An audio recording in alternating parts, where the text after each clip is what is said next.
सेबी ये जानते हुए भी कि अडानी ने भ्रष्टाचार किया है, सुप्रीम कोर्ट के आंख में धूल झोंकने का काम कर रही है।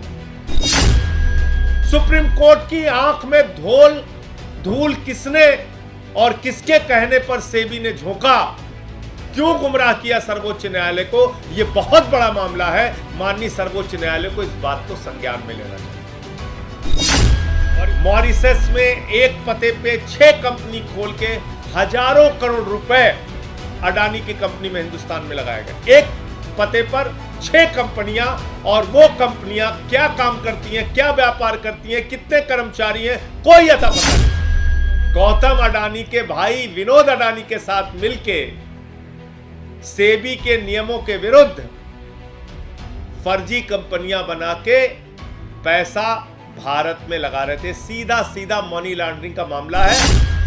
और इन सारे विषयों की जानकारी सेबी को 2014 के पहले से है, लेकिन पिछले 9 वर्षों में कोई कार्रवाई नहीं की गई। और हिंडनबर्ग की रिपोर्ट आने के बावजूद सुप्रीम कोर्ट की आंख में धूल झोंका जा रहा है। और बहुत बड़ा घोटाला, दुनिया का एक बहुत बड़ा फाइनेंशियल फ्रॉड, एक आर्थिक भ्रष्टाचार जो अडानी की कंपनीज ने किया था, विदेश में बनी सेल कंपनीज के माध्यम से विदेश में बनी फर्जी कंपनियों के साथ मिली भगत करके जो एक बड़ा भ्रष्टाचार और घोटाला अडानी ने किया था, उसका खुलासा हिंडनबर्ग की रिपोर्ट में जनवरी माह में हुआ था। और आपको याद होगा, उसके बाद पार्लियामेंट में हम लोगों ने आवाज उठाई कि अडानी की जांच कराई जाए, उसकी कंपनियों की जांच कराई जाए। जिस तरीके से बाहर से लाखों करोड़ रुपए अडानी की कंपनी में लगाया गया है और मैनिपुलेट करके फर्जी तरीके से भारत में अडानी की कंपनियों के शेयर के दाम बढ़ाए गए, यानी कि शेयर का वास्तविक मूल्य उतना नहीं था, बावजूद इसके बाहर से पैसा लगा कर उसके शेयर के दाम फर्जी तरीके से हिंदुस्तान में बढ़ाए गए।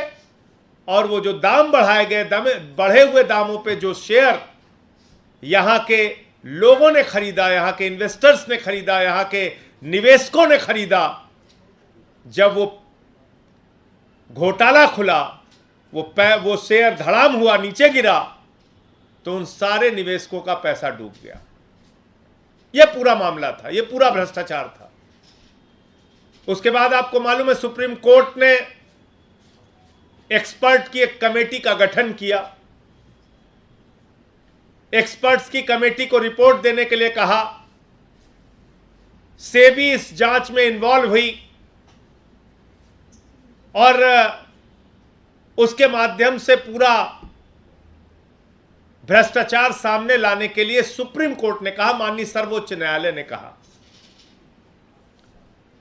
लेकिन बड़े आश्चर्यजनक तरीके से जिस सेबी को आर्थिक भ्रष्टाचार की जांच करनी थी, मैं आपको पूरी जिम्मेदारी से कह रहा हूं, वो सेबी ये जानते हुए भी कि इसमें भ्रष्टाचार हुआ है, और ये बात मैं इसलिए कह रहा हूं जिसका प्रमाण अभी आगे दूंगा आपको, मैं इन्वर्टेड कामा में फिर से रिपीट कर रहा हूं, सेबी ये जानते हुए भी कि अडानी ने भ्रष्टाचार किया है, सुप्रीम कोर्ट के आंख में धूल झोंकने का काम कर रही है।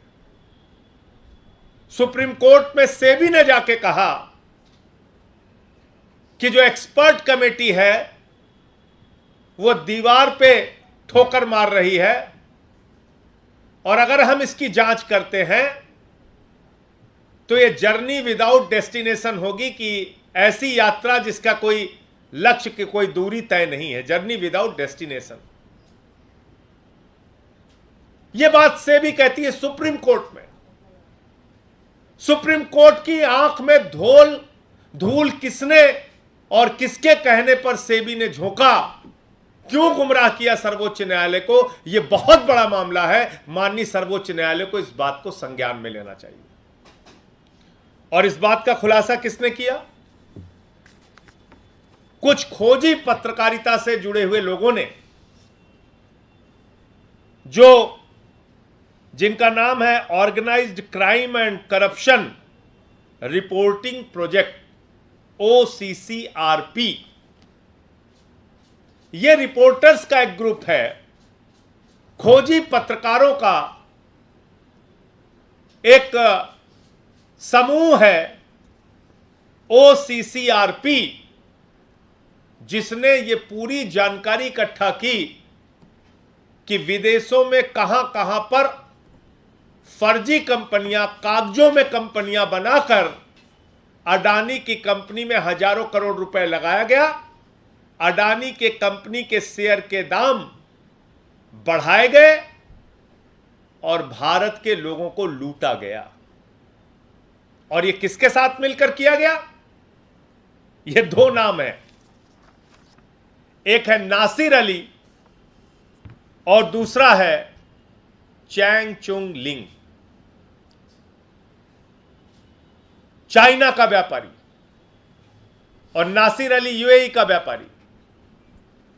और ये कंपनी कहां खोल रहे हैं? चाइना का व्यापारी चैंग चुंग ली, जिसका नाम अगस्ता वेस्टलैंड के मामले में भी सामने आया था, वो अपनी कंपनी, अपना व्यापार चाइना में नहीं कर रहा, वो अपनी कंपनी, अपना व्यापार हिंदुस्तान में नहीं कर रहा है, वो अपना व्यापार कर रहा है मॉरिशस में, जो टैक्स हेवन कंट्री है। वो अपना व्यापार कर रहा है बरमूडा में, वो अपना व्यापार कर रहा है यूएई में, जहां कागजात देने की जरूरत नहीं होती। ऐसी जगहों पर कागजों में कंपनियां खोल के, मॉरिशस में एक पते पे 6 कंपनी खोल के हजारों करोड़ रुपए अडानी की कंपनी में, हिंदुस्तान में लगाया गया। एक पते पर 6 कंपनियां, और वो कंपनियां क्या काम करती हैं, क्या व्यापार करती हैं, कितने कर्मचारी हैं, कोई अता पता नहीं। क्यों? क्योंकि टैक्स हेवन कंट्रीज के नियम ऐसे हैं, वहां आपको कोई कागजात देने की जरूरत नहीं है, एक बार में कुछ फीस लगती है। आपने अपनी कंपनी खोली, उस कंपनी की कितनी आमदनी हो रही है, वो पैसा कहां लगाया जा रहा है, वो पैसा काला धन है कि क्या है, कोई जानकारी आपको देने की आवश्यकता नहीं है। ना मॉरिशस में, ना बरमूडा में, और ना ही यूएई में सारी जानकारी आपको देने की जरूरत है। अब सवाल उठता है कि चैंग चुंग ली और नासिर अली, इनकी कंपनियां क्या हैं और किसके साथ मिलकर खेल कर रहे थे?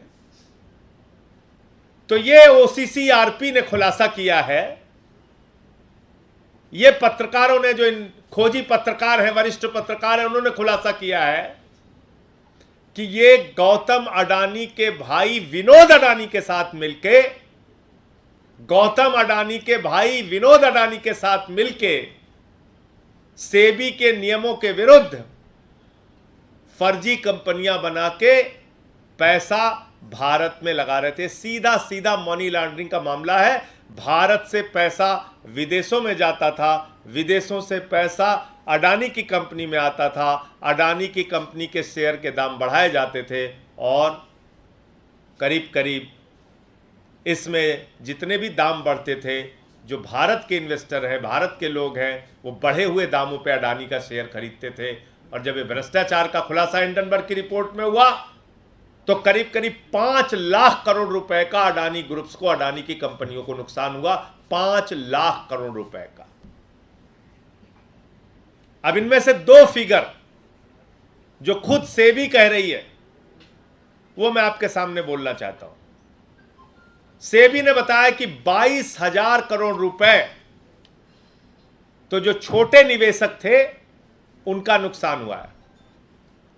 किसी ने बेटी की शादी के लिए पैसा रखा था, किसी ने मकान बनवाने के लिए पैसा रखा था, किसी ने बीमारी में, मुसीबत में पैसा काम आएगा वो पैसा रखा हुआ था, और उसने सोचा कि चलो अडानी के कंपनी में पैसा लगाते हैं, इसके शेयर का दाम बढ़ेगा तो हमारी भी कुछ आमदनी बढ़ जाएगी। पीएफ का पैसा जो लगा, जो बाकी कंपनियों का पैसा लगा, वो छोड़ देते हैं, मैं सिर्फ मोटे मोटे तौर पे बता रहा हूं। तो पैसा लोगों ने लगा दिया अपना, तो ऐसे लोगों का करीब करीब 22,000 करोड़ रुपए डूब गया। LIC ने भी अडानी के शेयर खरीदे थे, ये सोचकर कि अडानी की कंपनी के शेयर के दाम बढ़ रहे हैं, अडानी की कंपनियों को फायदा हो रहा है। 36,000 करोड़ रुपए LIC ने लगाए थे और 16,000 करोड़ रुपए का नुकसान LIC को हुआ। LIC में किसका पैसा लगता है? जीवन के साथ भी जीवन के बाद भी हर आदमी LIC की पॉलिसी खरीदता है, और वो LIC का पैसा 16,000 करोड़ रुपए डूब गया। 5 लाख करोड़ रुपए का नुकसान अडानी की कंपनियों को हुआ। और कौन कौन से लोग इसमें शामिल थे, क्या वो खेल करते थे? एक कंपनी है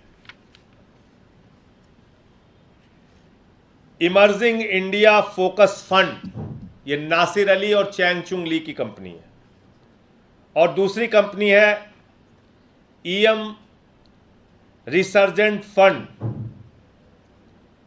ये भी चैंगचुंग ली और नासिर अली की कंपनी है।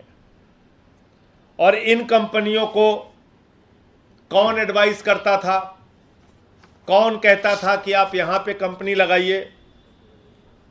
उस कंपनी का नाम है Excel to provide advisory services to EIFF and EMRF। Excel जो है ये विनोद अडानी की कंपनी है। अब ये विनोद अडानी एडवाइजरी कंपनी है किसके लिए? नासिर अली के लिए और चैंगचुंग ली के लिए। विनोद अडानी कौन है? गौतम अडानी का भाई। वो किसको एडवाइस कर रहा है? वो एडवाइस कर रहा है मॉरिशस में चैंगचुंग लिंग और नासिर अली की कंपनी को कि आप किस कंपनी में पैसा लगाओ। वो बरमुडा में एडवाइस कर रहा है, वो दूसरे UAE में एडवाइस कर रहा है कि आप यहां पे पैसा लगाओ। तो विनोद अडानी भारत से अपने भाई से पैसा मंगाता है, हजारों करोड़ रुपए। ये मनी लॉन्ड्रिंग का मामला, सीधे समझिए इसको। भारत से अपने भाई गौतम अडानी से पैसा मंगाता है और वो पैसा इन कंपनियों को देता है जो मॉरिशस और बरमुडा में फर्जी कंपनियां बनी हैं, और इनसे कहता है, इनको एडवाइस करता है, इनकी एडवाइजरी कंपनी है वो, कि साहब ये पैसा आप हमारे भाई गौतम अडानी की कंपनी में हिंदुस्तान में लगा दो। ये सीधा मोटा मोटा खेल समझिए भ्रष्टाचार का। भारत से हजारों करोड़ रुपए विनोद अडानी के पास गया, विनोद अडानी ने वो पैसा इन कंपनियों को दिया। फर्जी कंपनियां, कागजों पे बनी कंपनियां, मॉरिशस में बनी कंपनियां, बरमुडा में बनी कंपनियां, टैक्स हेवन कंट्रीज में बनी कंपनियां, उनको पैसा देता है और उनसे कहता है भारत में हमारे भाई गौतम अडानी की कंपनियों के शेयर खरीदो। जो कंपनियां यहां घाटे में चल रही हैं उसके शेयर के दाम खरीद कर उसके दाम बढ़ाओ, और जब उसके दाम बढ़ेंगे तो उस झांसे में हिंदुस्तान का आम आदमी फंसेगा, वो उस शेयर को खरीदेगा, और जब वास्तविक मूल्य का पता चलेगा तो सारे शेयर धड़ाम हो जाएंगे, लोगों के पैसे डूब जाएंगे। इतना बड़ा भ्रष्टाचार हुआ, जिस भ्रष्टाचार की जांच OCCRP पत्रकारों का एक समूह कर सकता है, तो आखिर एक्सपर्ट्स कमेटी की रिपोर्ट में यह सच्चाई क्यों नहीं आ रही है? आखिर सेबी इन बातों की जांच क्यों नहीं कर सकता? क्योंकि मामला नरेंद्र मोदी जी के करीबी दोस्त गौतम अडानी से जुड़ा हुआ मामला है। मैं माननीय सर्वोच्च न्यायालय से कहना चाहता हूं कि इस बात का, इस रिपोर्ट का आप संज्ञान कृपया करके ले, क्योंकि आपकी आंख में धूल झोंकने का काम सेबी कर रहा है, एक्सपर्ट्स की कमेटी कर रही है, और आपको सही जानकारी नहीं दी जा रही है। जो जानकारी इन पत्रकारों के समूह ने सामने की है उसका संज्ञान लेके अडानी के खिलाफ सख्त से सख्त कार्रवाई करनी चाहिए। ये ईडी से भी जुड़ा हुआ मामला है। ये तमाम जो फाइनेंशियल करप्शन की जांच करती हैं, उन सारी एजेंसियों की जांच की जिम्मेदारी थी, जिन्होंने नहीं किया। सेबी को इसकी जांच करनी थी और सेबी ने खुद, अब वो अंतिम बात कह के मैं अपनी बात खत्म करूंगा, सेबी ने 2014 के पहले एक रिपोर्ट दाखिल की थी। किसके बारे में? अडानी की कंपनियों के बारे में। और वो क्या रिपोर्ट थी कि मॉरिशस से अडानी के पावर प्रोजेक्ट में कुछ इक्विपमेंट्स आए, कुछ उपकरण आए। और मजेदार बात क्या है, वो उपकरण कहां से खरीदे गए? चीन से खरीदे गए। चीन से जो उपकरण खरीदा गया वो सीधे हिंदुस्तान आएगा या मॉरिशस से घूम के आएगा? मैं फिर रिपीट कर रहा हूं, अडानी की महाराष्ट्र में बिजली की कंपनियां हैं, जिन कंपनियों के लिए 2014 के पहले चीन से कुछ उपकरण खरीदे गए, लेकिन उन उपकरणों का दाम महंगा दिखाना था, इसलिए चीन से वो उपकरण मॉरिशस जाते हैं और मॉरिशस से हिंदुस्तान आते हैं। ये सब ऑन पेपर हो रहा है इन्हीं फर्जी कंपनियों के जरिए, इन्हीं फर्जी कंपनियों के जरिए। और ये मैं नहीं कह रहा हूं, ये डीआरआई की रिपोर्ट है, डीआरआई की report, directorate of revenue intelligence की रिपोर्ट है 2014 के पहले। और ये सारी रिपोर्ट और जानकारी सेबी को दिया था डीआरआई ने। तो सेबी को तो पता है, फिर सेबी सुप्रीम कोर्ट पे झूठ क्यों बोल रहा है? सेबी को तो मालूम है कि चीन से जो उपकरण आए थे फर्जी, उनकी बिलिंग मॉरिशस में तैयार की गई, उपकरणों के दाम बढ़ाए गए, और जब उपकरणों के दाम बढ़ाए गए तो निश्चित रूप से बिजली महंगी होगी। तो अल्टीमेटली जो लूट होती है, भ्रष्टाचार होता है, वो जनता के साथ होता है। तो मोटे मोटे तौर पे 3-4 बातें हैं। नंबर 1, गौतम अडानी के भाई विनोद अडानी ने चैंगचुंग लिंग और नासिर अली के साथ मिलकर यह सारा आर्थिक भ्रष्टाचार अडानी के लिए किया। इस बात का स्पष्ट खुलासा कागजों और प्रमाणों के साथ पत्रकारों के समूह की रिपोर्ट में सामने आया है। माननीय सर्वोच्च न्यायालय इस बात का संज्ञान ले। यह पैसा गौतम अडानी की कंपनी के माध्यम से विनोद अडानी के पास हजारों करोड़ रुपए, जो गौतम अडानी का भाई है उसके पास जाता है, वो इन फर्जी कंपनियों के माध्यम से, जो चैंगचुंग लिंग और नासिर अली की है, इन कंपनियों के माध्यम से भारत में अडानी की कंपनियों के शेयर के दाम मनगढ़ंत तरीके से बढ़ाता है और भारत की जनता को लूटता है। और इन सारे विषयों की जानकारी सेबी को 2014 के पहले से है, लेकिन पिछले 9 वर्षों में कोई कार्रवाई नहीं की गई। और हिंडनबर्ग की रिपोर्ट आने के बावजूद सुप्रीम कोर्ट की आंख में धूल झोंका जा रहा है। मैं इस पर ईडी को भी पत्र लिखूंगा, सेबी को भी पत्र लिखूंगा, और दोनों भ्रष्टाचार, जो गुजरात में भ्रष्टाचार हुआ है, अडानी की कंपनियों ने किया है, और जो ये हिंडनबर्ग की रिपोर्ट में जो भ्रष्टाचार सामने आया है, फर्जी कंपनियां बना के उनकी कंपनियों में जो पैसा लगाया गया है, जो भारत के लोगों को लूटा गया है, वो सारा मामला ईडी को लिख कर दूंगा। और इस पर आगे की कार्रवाई क्या हो सकती है, उस पर हम लोग काम करेंगे।